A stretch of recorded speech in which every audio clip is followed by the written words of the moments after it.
tons of corrosion, ruining your day, clogging your spark plug holes in your valve cover, no problem. My patented extraction tools. Simply enter the hole, spin her up, drop her out. Done.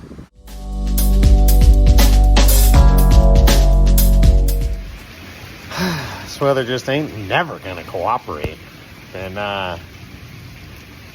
trying to find a time to get out here and put a battery, the you know, that thing, the Te72 lift back, but every day, rain, start to finish, just no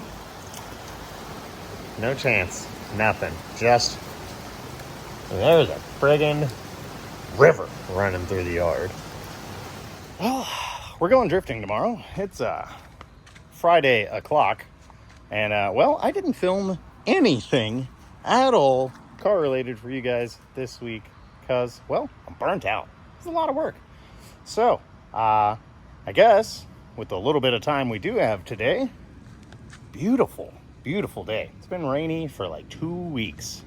Probably also why I've been in a little bit of a slump. So I guess the time is nigh. We'll put a battery, maybe we'll try to put a battery in this thing today. And I guess, well, you know, we clean the outside, clean the engine bay. Actually, all the areas that were filthy are now super rusty, vibrant, bright red now that I've pressure washed the engine bay. Man, it looks a lot better. The amount of filth that was on my trailer after cleaning this thing, ugh. Now, you might notice the interior is exactly as gross as it already was. I haven't touched it. I'm scared of it. So yeah, I guess we'll put a key in it today and see what works, see if the lights work, see if any of it works. Pull the plugs and, you know, try to crank over the motor, see if that spins, see if we can spin it off the key. Maybe check for spark. I don't have any faith that this carburetor is going to work. Kind of don't even want to crank it over with that thing. Dog hair.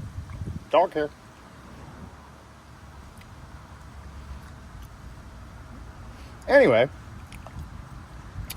don't trust the carb. So I do have a brand new Chinesium Weber from the Amazon that we might toss on here once that time comes. So let's dig into it a little bit. I do believe the first order of business is going to be pulling these plugs based on the rust on that carburetor and the perforated nature of this hood. Wow. I want to see if and how much water has made itself into the engine. Definitely got a lot of corrosion under here. Looks like a litter box exploded. So, you know. Oh, goodness. Oh, that one's not coming out. Cool. Yeah.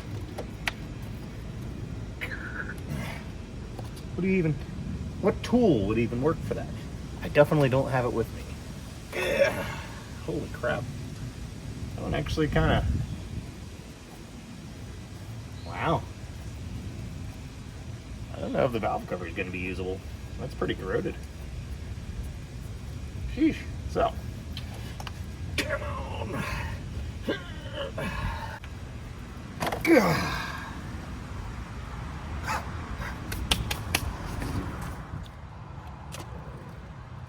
It's like a plunger of corroded.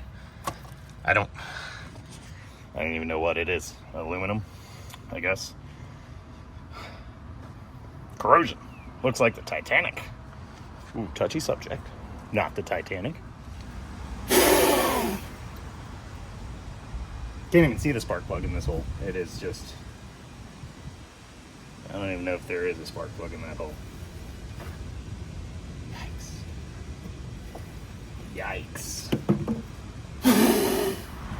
We can pull these first two, though.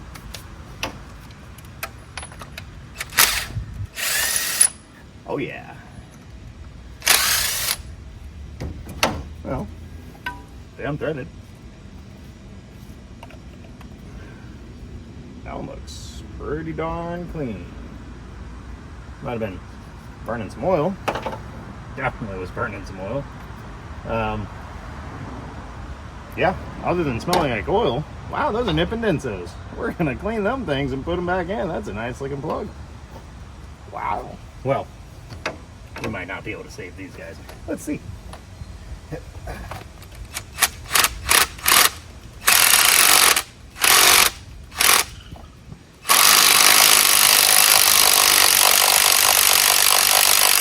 I don't even know what's going on in there. I probably just got a socket stuck. Great. Oh, kitty. Cat. Wow. He's on Pride Rock over there. Anyway, that thing is just so full of corrosion. It is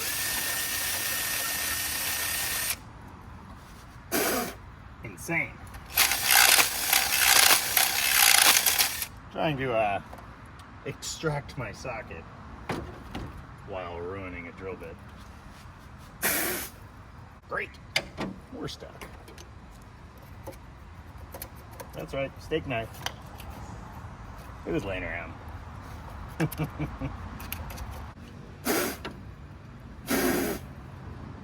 Wow. Are we fixing it, buddy? Are we fixing it? Yeah. We'll figure it out. Promise. Got my best mechanic on the job. Okay, well, progress is halted.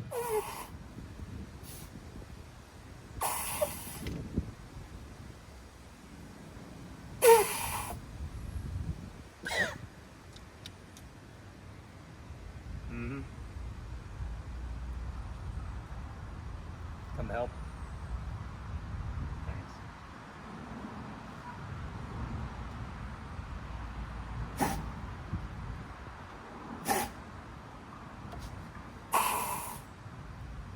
Well, those can stay where they're at. That's fine. We've got two of them out. Anyway, see if we can turn it around.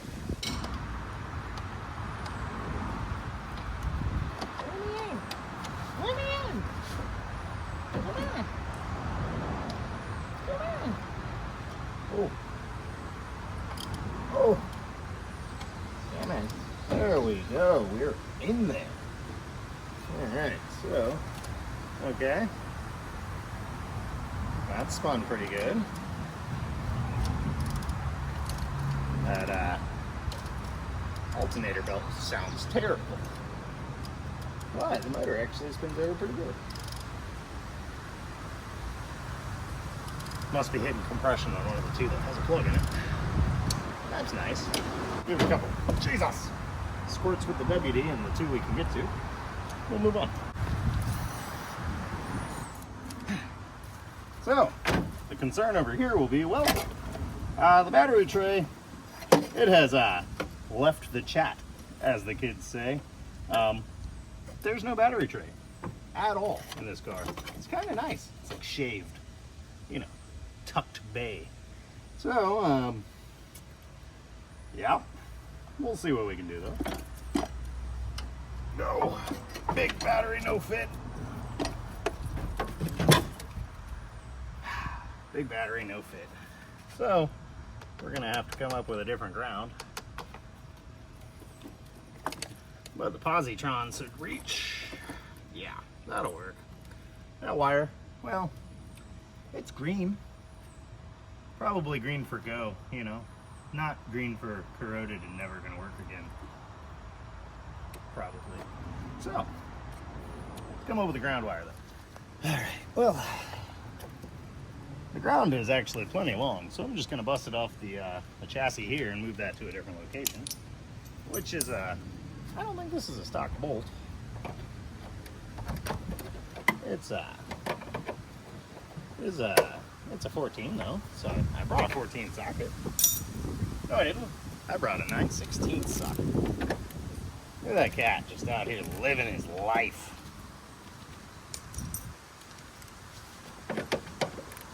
I lied, it's a 13, which means it is definitely not a stock bolt. let's see. This terminal is rusted in half. I have a good connection there. And this one is, well, the most corroded wire I've seen this side of the ocean. Alright. Here. Yep, that's attached. Ooh, sparky noises. So we're getting some juices. I did just hose down this entire engine bay, including this fuse box, with a pressure washer. So, you know, there might be some.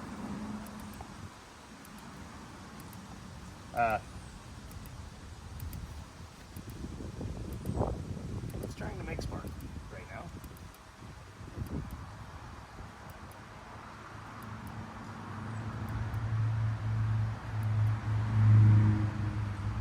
Hello? What's that about? All right.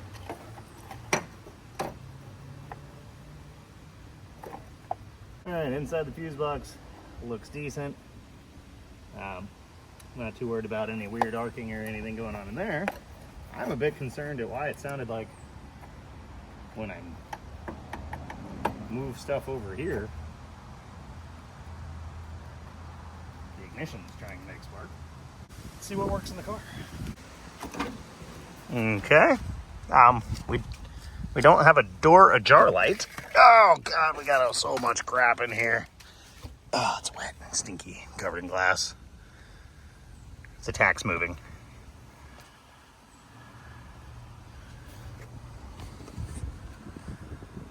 See if it does it again. So I think that's why it's shooting spark, because for some reason it thinks the motor is turning.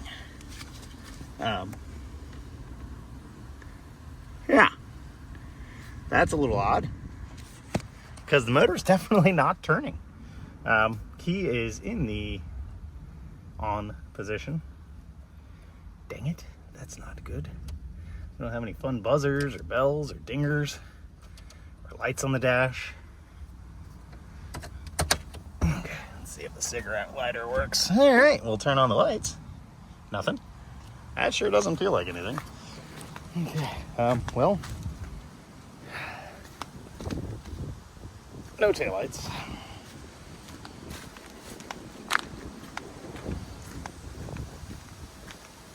No headlights. Seems we had a bad connection to the battery. Once I did that, boom, working lights. So we got a headlight, not a corner light, a headlight and a corner light. Okay. Ooh. Look at this snazzy little doodad is glowing. And yeah, that one's on. That one's definitely on, because you can see right through the lens. And wow, even that corner light works. Cool. What's on the dash? You can see the cluster lights are in fact glowing very dimly, but you know, they glowed very dimly stock. So let's see. Does the cigarette lighter work? The horn doesn't. Oh God, really need to clean in here. It's so gross. So key on. We have a turn signal. The volt gauge, it's working. So that's cool. Still no horn. Let's not touch the wipers. That could be bad. So blower motors. Yeah, they work. We're not doing that right now.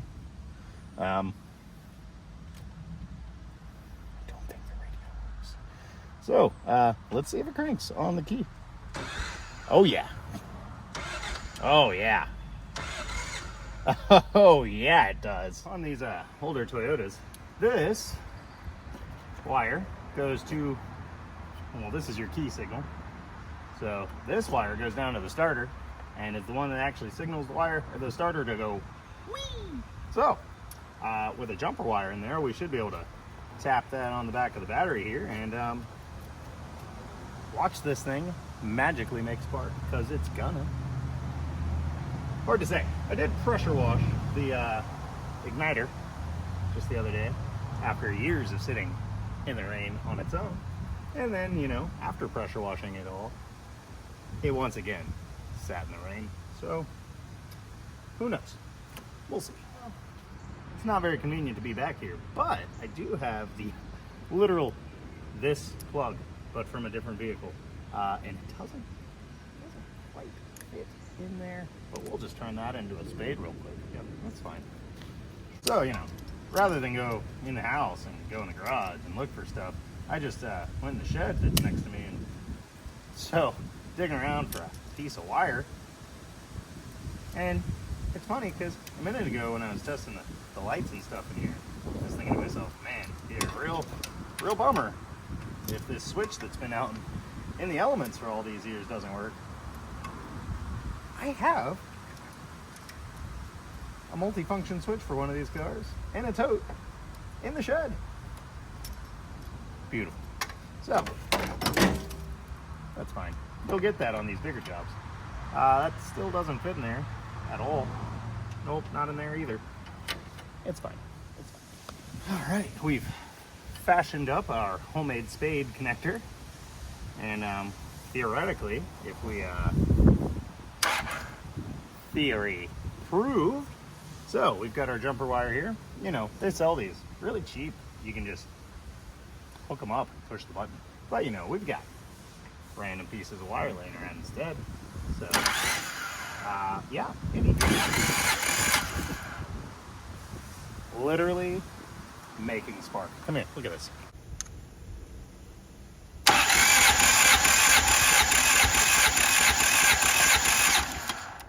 You want to trick people on the internet into thinking you're good at working on cars? Start with Toyotas. Yeah, that's right, you saw Spark. It runs. Well, it sparks. My money's on it runs. So, I guess, obviously, we'll just, I don't think I want to put gas down past that. That thing's so rusty. But we're gonna.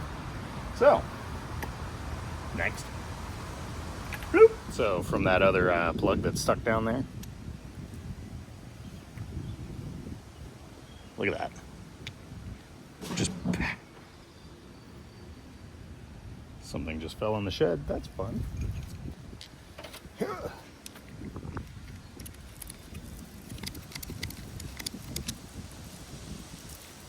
Yeah, so this is what's down in that spark plug hole, preventing me from getting that spark plug out. That's fine.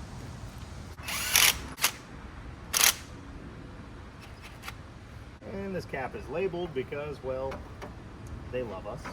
But, you know, shouldn't need much explanation. Because, well, we didn't take them off. Okay. Well, you know, that's still a problem.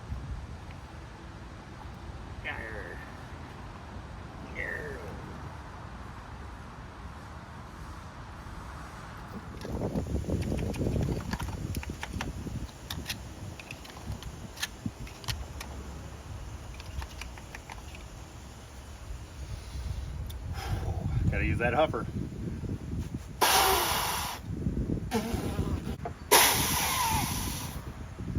Jesus. Literally to the top of the spark plug. Yes. Whoa. Yep.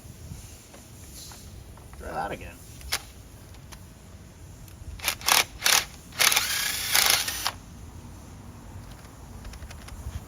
That worked wonderfully.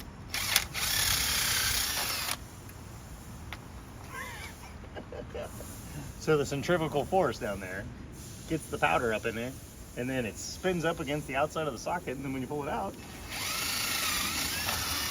and you turn it off, it just falls right out. Modern problems require modern solutions. Tons of corrosion ruining your day, clogging your spark plug holes in your valve cover. No problem.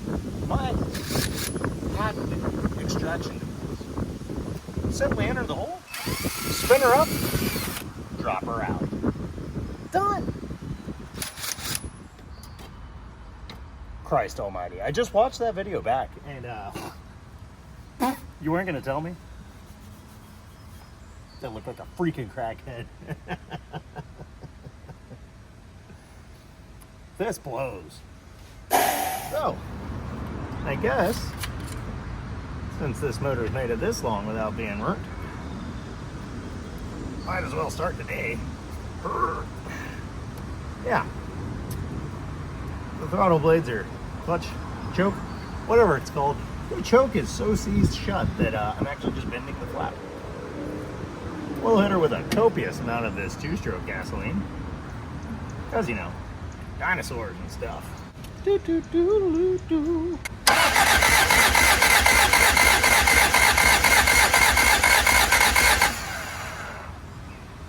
Nothing. Maybe we'll get some ether. Starts a little easier off of that. A little bit of that. Guts in my eyes. Jump box in a bottle. Now we'll see what blows up. The starter. Okay.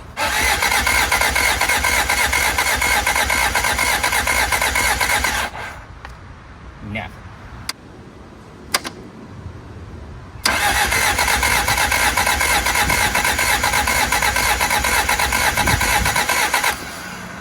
Guess it won't be that easy. Man can dream. The igniter is getting extremely hot, which is concerning. And it seemed we killed the battery, so we've got the jump box on. But we are once again creating spark, so that's good. We had magically stopped. Might have been a voltage thing.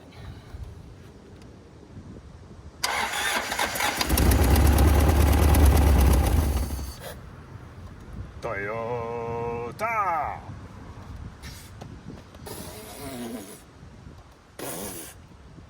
Get you some. Or don't. Leave them all for me. I'll buy them all. They're all mine. Don't touch my Toyotas. I'll just give her some more little dino juice. Spill some, put it everywhere. Maybe a little bit even too much. Give her hell, brother.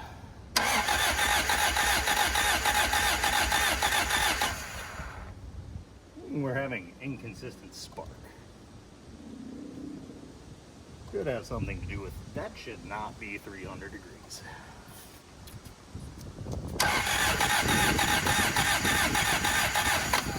That was it.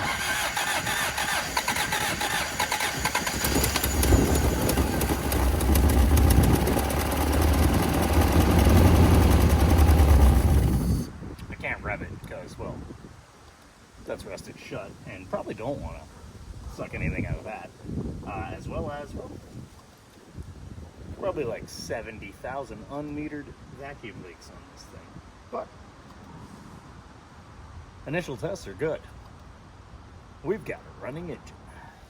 Well, wanted to be a lazy bum and call it quits for today because, well, I don't want to do anything. And I need to finish loading up for the drift bin. But the sun has come back out, and well, seeing as I haven't done anything in like a week, and well, I did already buy a carburetor for this car. Might as well at least get this one off. Got a couple more hours of daylight, assuming it doesn't start raining. Probably get the new one on. Assuming the, you know, cheapest one I could find on Amazon is oriented in the same direction.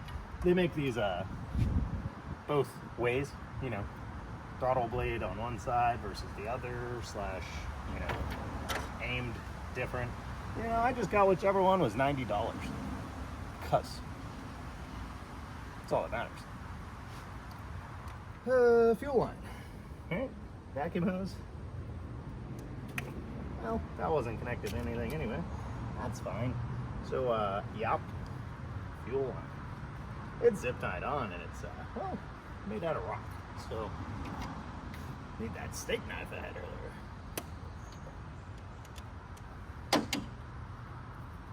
Yeah. Choke's plugged in too. Oh no. What?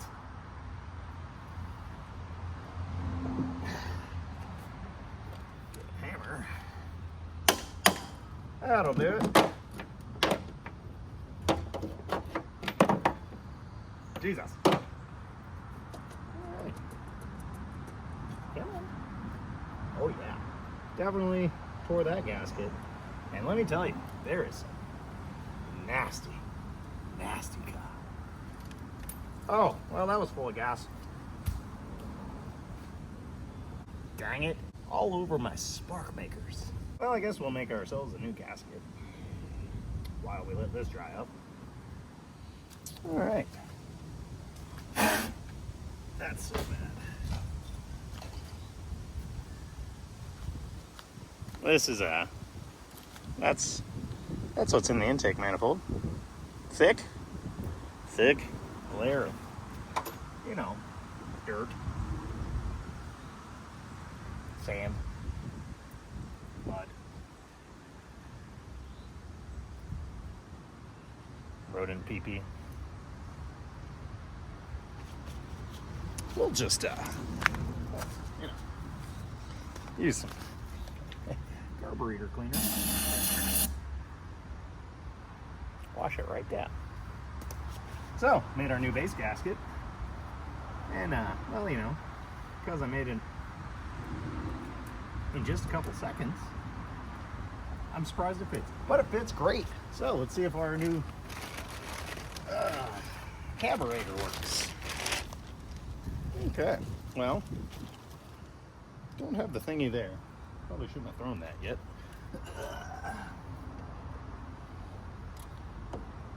Yep. That's gonna work. Isn't it cheating? Just go straight to a new carb?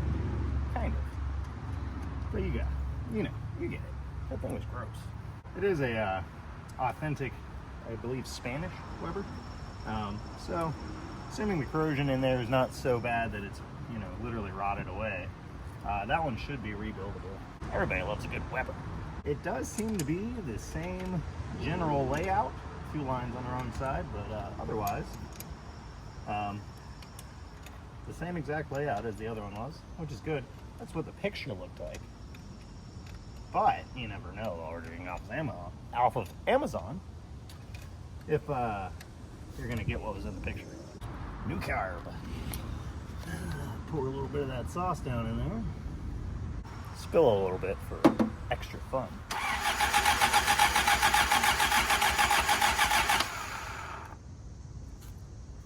Nope.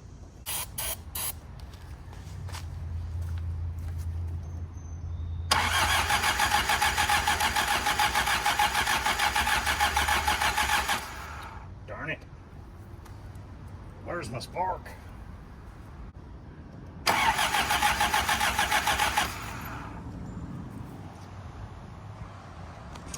Diddle thinks I'm a fool, but well, from the looks of it, we have a intermittent no spark issue, which, you know, I can't imagine why. So problem is it's intermittent, and the other problem is I don't really care. So I'm struggling to find the motivation to figure out why it's intermittently not getting spark. So I don't know, we'll just dig around a little bit. I did, however, turn the key off earlier, which most likely is a necessary part of producing spark. So we'll try to run that back.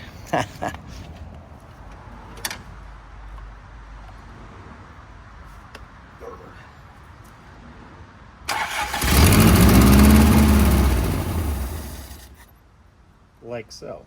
Cool. Fashioned a gas tank out of, you know, gas tank. It's authentic. Very good, usable, successful gas tank. With, you know, gravity as a fuel pump. Should work pretty good. Also should spill gas absolutely everywhere. Okay. Drink on. Well, didn't think that through. Definitely overfilled that. So, you know, don't move, maybe?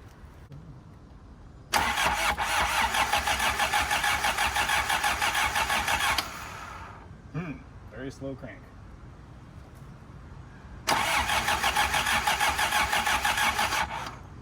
There's some ether.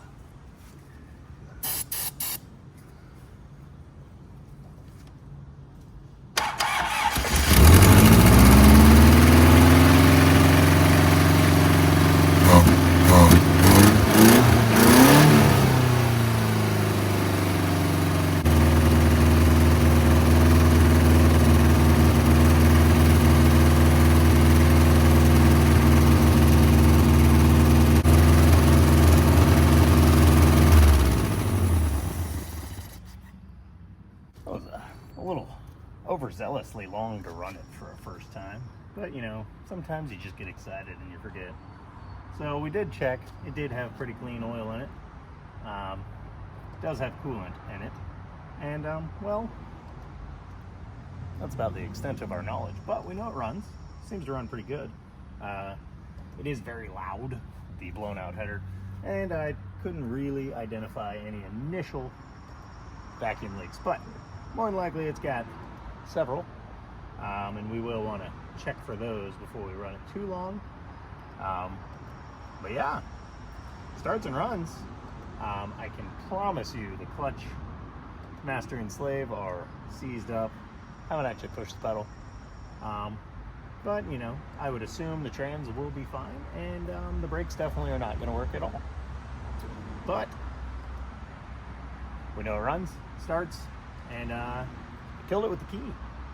So we're off to a good start. I don't know what the plan is yet, but I don't want to stab a turbo on this thing. I don't know. We'll see.